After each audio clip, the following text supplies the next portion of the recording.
President Trump promoting the success of the federal crackdown on crime in Washington, D.C. as he warns other troubled cities like Chicago he'll clean up their streets too.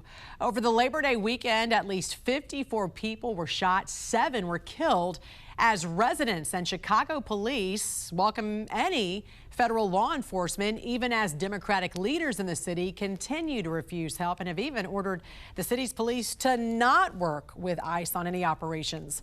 Joining us now to discuss is the former head of the Chicago PD, Jody Weis. Good morning to you, sir. Great to see you. Good morning.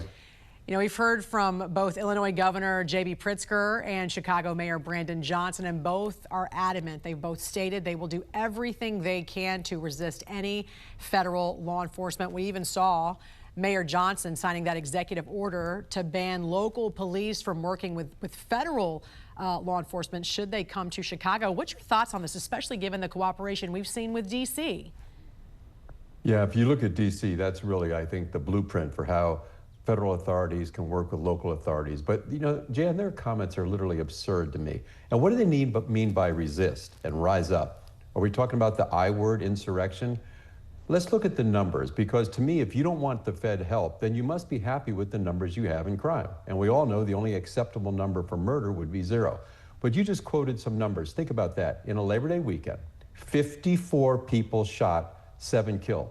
And let's look at the year-to-date numbers. Do you realize that every 19 hours and 58 minutes, someone is murdered in Chicago? Every 4 hours and 19 minutes, someone is shot. And the sad part, you ask yourself, who's shooting who? Who's killing each other? 78% of the victims are black. 81% of the offenders are black. So you've got black and black crime, and yet the governor and the mayor say they don't want any help. So to me, when you refuse help, you're saying you're happy with the numbers, and that is absolutely unacceptable in Chicago right now. Why do you think Pritzker and Johnson are so resistant to this? Oh, that's a great question. You know, if you think about it, the #1 responsibility of government is to protect the people. And I see J.B. Pritzker walking the late 6 o'clock in the morning saying, there's no crime here, it's beautiful. Well, it's 6 o'clock in the morning along the lake. I live pretty close to that area. There is no crime. Let him walk in the Austin neighborhood or the Inglewood neighborhoods at 11 o'clock, because that's where many of his constituents live. And they're not going to feel safe. Mayor Johnson talks about if we just had more affordable housing. Go back to when you were there, Jan. Cabrini Green, Robert Taylor Homes, those were shooting galleries. So he thinks affordable housing is the key. Ridiculous.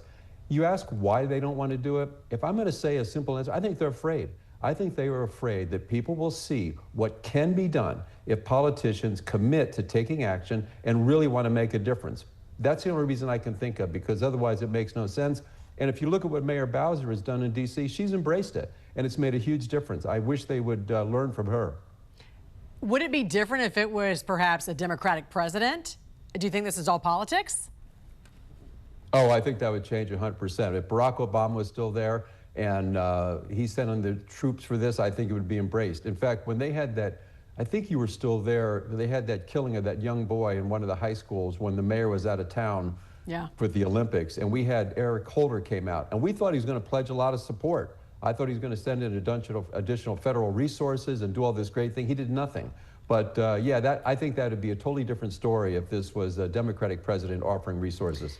Yeah, and you know the city, you know the people. You were there for many years, and despite the rhetoric from some of those Democratic leaders, residents want to feel safe. We're hearing from residents this morning, and they're saying they want the help, especially after this violent Labor Day weekend. If you were superintendent again, how would you make use of an offer of more resources by the president?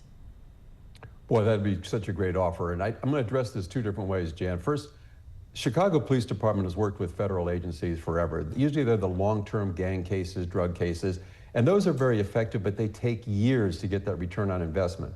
So what I would ask for with the president, I would say, let's send in a lot of agents and a lot of prosecutors, and let's start looking for those quick impact cases. For example, any felon that's picked up with a gun, that can go federal.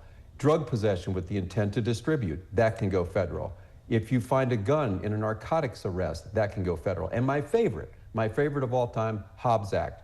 Because if someone robs a liquor store or robs a convenience store, because that affects interstate commerce and they're using violence, that can be a federal crime. And why are federal crimes good to go with? They send people away for a long time to a place far, far away. So that's what I would really push for, those quick impact cases. Now, the National Guard, those are a force multiplier. They can serve as deterrents. You go to the hotspot policing theories, you put them in the parks, you put them in open air drug markets. That will deter crime. Logistically, they can be great help. If you want to do traffic stops, if you have to, arrest a lot of people, they can handle prisoner processing. The military brings great intel to the table. So if you're trying to find where you need to deploy the police officers and when they need to be there, they can help in that.